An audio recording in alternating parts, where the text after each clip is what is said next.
You have been telling the people that this is the 11th hour. Now you must go back and tell the people that this is the hour. And there are things to be considered. Where are you living?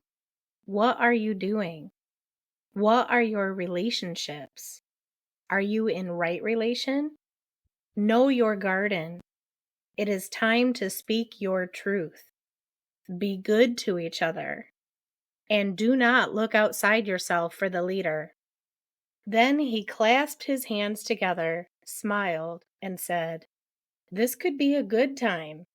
There is a river flowing now very fast. It is so great and swift that there are those who will be afraid. They will try to hold on to the shore. They will feel that they are being torn apart and will suffer greatly. No, the river has its destination. The elders say we must let go of the shore, push off into the middle of the river, keep our eyes open and our heads above the water. And I say, see who is in there with you and celebrate. At this time in history, we are to take nothing personally, least of all ourselves. For the moment that we do, our spiritual growth and journey comes to a halt. The time of the lone wolf is over. Gather yourselves. Banish the word struggle from your attitude and your vocabulary. All that we do now must be done in a sacred manner and in celebration. We are the ones we have been waiting for. Hello, everyone. Welcome to Tending to Change. I'm your host, Jenny Juarez. And what I just read to you is often referred to as the 11th hour prophecy, and it is attributed to Hopi Elder Chief Dan Evema. I felt called to share that with you today because I think it holds such a deep wisdom for what we are experiencing in this current time.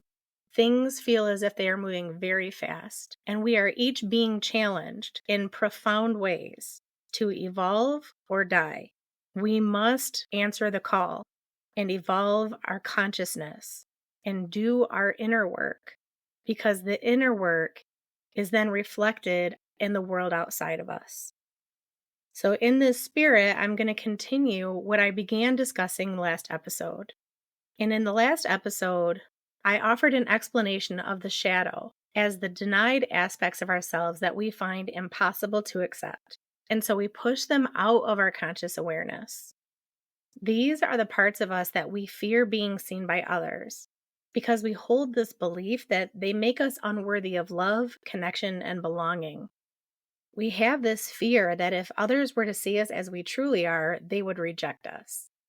So instead, we reject ourselves by fragmenting ourselves and then projecting a false image of who we wish we were or who we think we're supposed to be. There are people who have parts that are insecure or feel deep fear, so they project themselves as dominant and powerful with tendencies of bullying. Then there are those who have parts that are selfish or even cruel, so they project themselves as remarkably generous and self-donating, often foregoing their own needs to satisfy the needs of others. We might call them people pleasers. Consider for a moment the likelihood that in both of those instances, these shadow parts may be rooted in a response to childhood trauma. A child whose parent teased or belittled them or threatened physical violence as a way to command obedience might turn into that dominant bully. A child whose parent was emotionally immature or volatile or even narcissistic might grow up with rage simmering just under the surface while they abandon their own needs in service to the other in a relationship. And these are just two of countless examples of how the shadow might operate. We've heard stories of greedy philanthropists who portray themselves as charitable and big-hearted. Meanwhile, they're using the tax-free nonprofit system to amass greater wealth for themselves. And then there are the priests and pastors in the church who claim celibacy or preach against the evils of human sexuality. Meanwhile, they're secretly perpetrating sexual abuse against children. And then there's the self-righteous politicians who have made false claims about the threat transgendered women represent to women's safety while they dodge sexual assault allegations and legislate against the body sovereignty of women. And if you're hearing me offer these more obvious examples, and there's a part of you cheering and saying, yeah, those disgusting hypocrites, they're what's wrong with the world today, I would encourage you to pause. Not so fast. Remember when I said last week that it's much easier to point out the flaws in someone else than it is to identify them in ourselves? So if you're delighting in jabbing that pointer finger toward the evil other, I'm going to invite you to turn it inward toward yourself for a moment. You might not be evading taxes or relegating women to the status of property, but I'm willing to bet that there are shadows of yourself lingering just outside of your conscious awareness. And these shadows are very likely bleeding onto your relationships and holding you back in unseen ways. Let me step back from these more severe examples, and I'll offer a practical example of shadow that I've observed in my own life. It brings to mind a long-standing argument between my husband, Paulo, and me. We've been together for over 20 years now, and we are deeply committed to and in love with each other. And yet, just like any other marriage or long-term relationship, we have some perennial fights that pop up every so often. A big one that I know a lot of you can relate to is the question of who works harder for the family. In pop psychology, this has been brought up a lot in terms of the mental or emotional load that mothers commonly carry.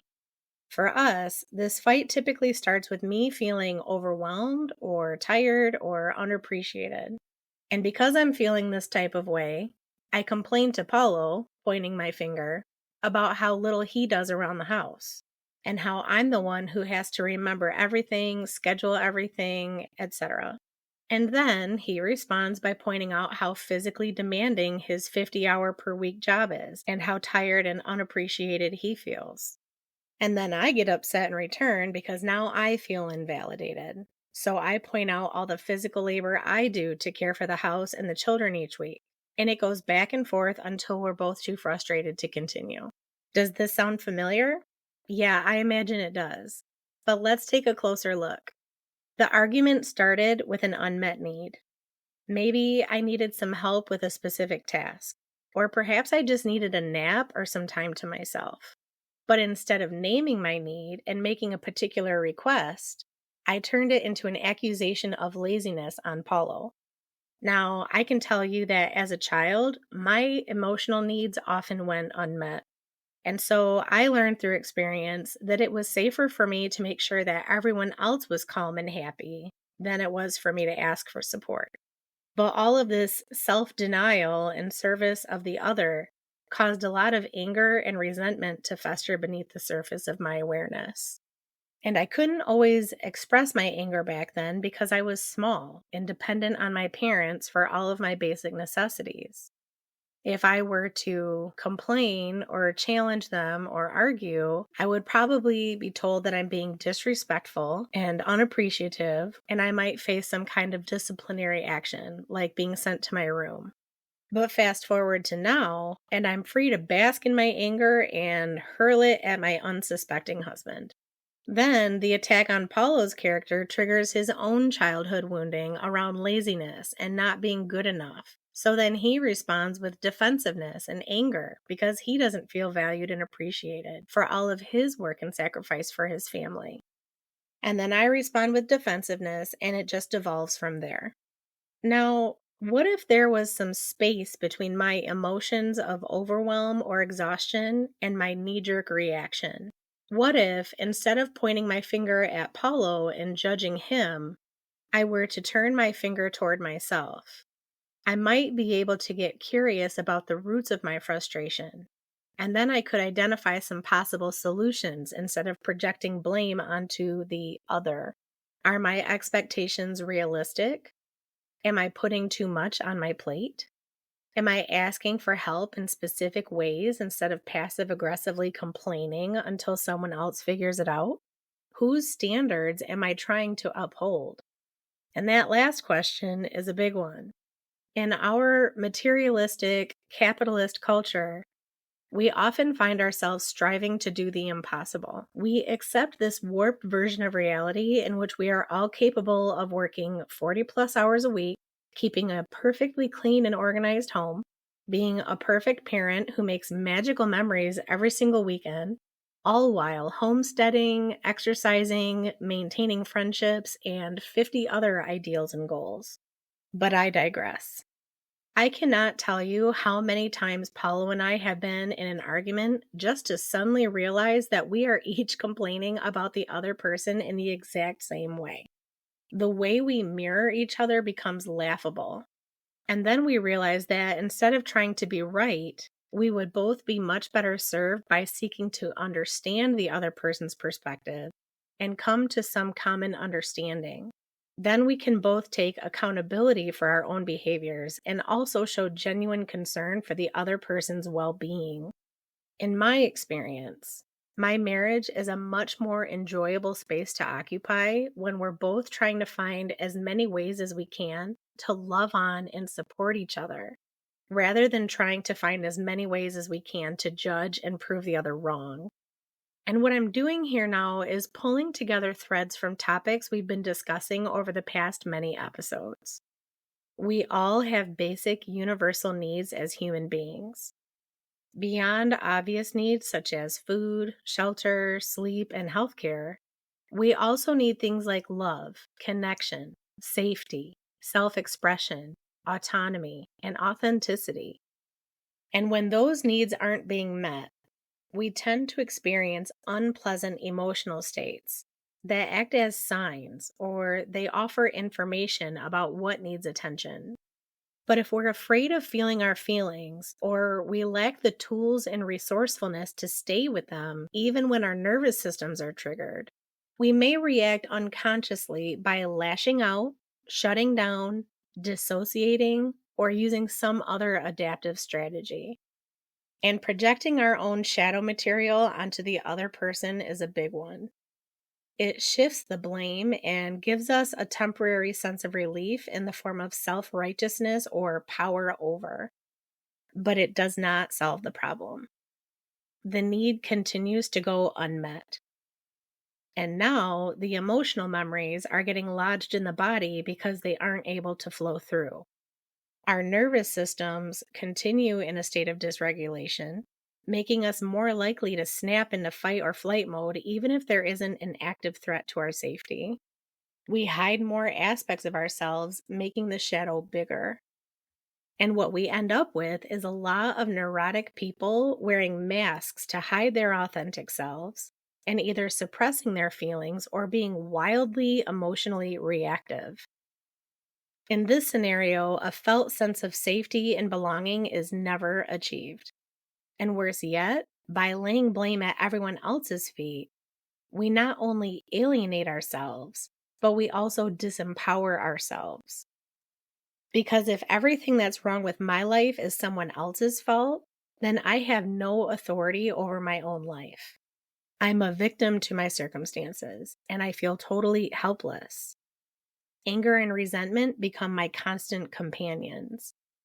And sadly, there is no shortage of people living this exact framework in their lives, but with different storylines cast upon it. They're stuck seeing at the level of ego where everything is happening to them, and there's no room for the possibility of an alternative perspective. They end up living in a hell of their own making, a prison of thoughts. So they continue to walk through life in a very selfish, unconscious, and even harmful way. So going back to my example of Paulo's and my common argument, what's the way through to the other side? Well, from my understanding, it starts with learning self-compassion. I needed to learn how to be kind to myself when I'm having a hard time. And I needed to learn how to look at and validate my own wounding without averting my gaze or pretending the pain wasn't there. Shadow work is impossible without this basic ground of self-compassion. Because if I'm still stuck in the belief that I'm not enough, not intrinsically worthy of love, acceptance, and safety just by being alive, then when I see how I'm hurting other people, I'll become overwhelmed and incapacitated by shame. Because make no mistake, we are all both and. We've all been wounded, and we've all caused wounding in other people. I myself have been selfish and cruel at times. I've hurt people that I love with my words and my actions.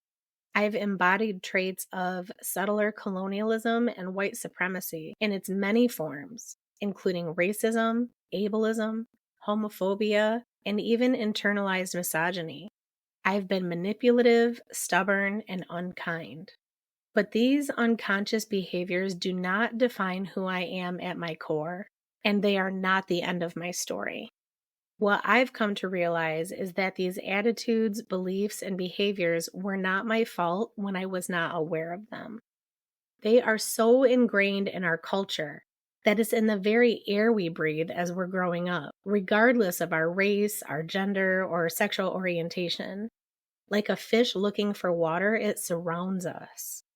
But until we're directly impacted by its harm, it is all too easy to overlook. It may not have been our fault when we didn't know better, but as we become aware of these shadows, it becomes our responsibility to take accountability for how we impact the world around us. We can no longer claim blamelessness. I mean, we can.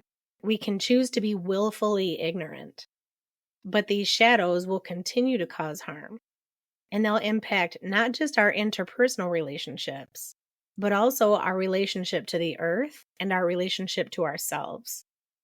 So, operating from this space of self-awareness instead of willful ignorance, Paulo and I both acknowledge how we're contributing to the problem and mirroring each other. And because we value our relationship and we want it to grow, we choose to take a step back and look at the situation with clarity instead of taking things so personally. We choose to be more honest about what's going on at a deeper level, and we choose to be humble enough to apologize when it's appropriate. And we do this because we both decide that it's more important to repair the relationship than it is to be right. Because, again, if I can be kind and forgiving toward myself, understanding that I've always been doing the very best that I could based on my limited knowledge and experience, then I can eventually learn how to extend that same compassion and understanding to others. And for me, it was through consistent practice of self-compassion that I slowly learned how to extend that forgiveness to myself for my flaws and my past failures. I realized that I didn't have to resign myself to an old version of me, that I had the capacity to learn, grow, and change, that I could choose to do better and be the kind of person that I want to be, not because I want to be seen as good, but because it's in alignment with my true self. I could strive to live in alignment with my values and my highest aspirations. A lot of us don't want to consider that the perpetrator, the other, is a human being just like us.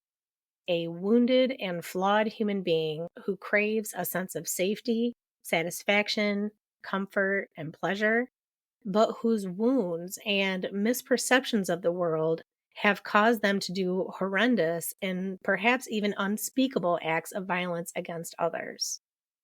But remember, the goal of shadow work is acceptance and integration. It's about reclaiming our missing or broken pieces and making ourselves whole again. And in the process of reclaiming our wholeness, we see that there are no bad parts of us. And if that's true for us, then it must be true for other people too. We see this elegantly explained through the Japanese art of kintsugi. Kintsugi is the art of repairing broken pottery or glass with a lacquer that's mixed with gold, silver, or platinum. Kintsugi means golden joinery, and as a philosophy, it regards breakage and repair as a part of the object's history. Instead of being something to hide or disguise, the cracks are accentuated with gold, implying that these imperfections and healed parts are part of the beauty of the object. And as author and activist Valerie Kerr states, there are no such thing as monsters, only deeply wounded human beings. When we realize this, then real unconditional love and compassion can begin to naturally arise. We learn to love ourselves and others, not in a superficial way or because we want to be good. We love ourselves and others because we are love. Now, I would love to say that once we shine the light on a shadow, it's forever dispelled. And sometimes that's true. Sometimes the awakening is strong enough that we are forever and irrevocably changed.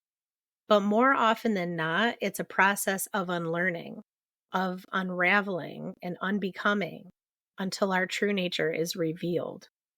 Once we can see that everyone is doing the best that they can, that everyone is struggling with something that they don't talk about, and that we all long for happiness, love, and connection, then compassion flows much more easily. The bad habits and selfish behaviors fall away. The addictions fall away. And the self is at peace without needing to prove anything or be anything other than its authentic self. The armor is taken off, and we regain our empowerment and our freedom. This is the promise of consistent practice. So let's end today's conversation with a practice. This one is a little different than the ones I've offered before, because this is a practice to use in your everyday life. Instead of sitting in silence and solitude, I'd like to invite you to take this one right out into the world and use it throughout the day. It's the practice of seeing God in everyone's eyes. Ram Dass, one of my beloved teachers, would often say that he practiced seeing everyone as God in drag, or as his guru in disguise, which essentially means the same thing. So, as you go about your day after finishing this episode, see if you can first bring yourself to even look at people around you in their eyes. You may find it surprising to discover that you avoid direct eye contact. Many people do, because it's intimate and vulnerable to truly see and be seen by others. But if you're already comfortable with this, or you're able to overcome the avoidance of eye contact with strangers, then take it to the next step. Can you imagine that they are an angel or an embodiment of the divine? Can you imagine that God is taking the form of that homeless man asking for change at the side of the road, or the form of your cashier at the grocery store, or your irritating brother, or your neighbor down the street, or your spouse, or your child? When we practice seeing God in everyone's eyes, we learn to see their true nature as fractals of the divine, as diverse parts of one exquisite whole.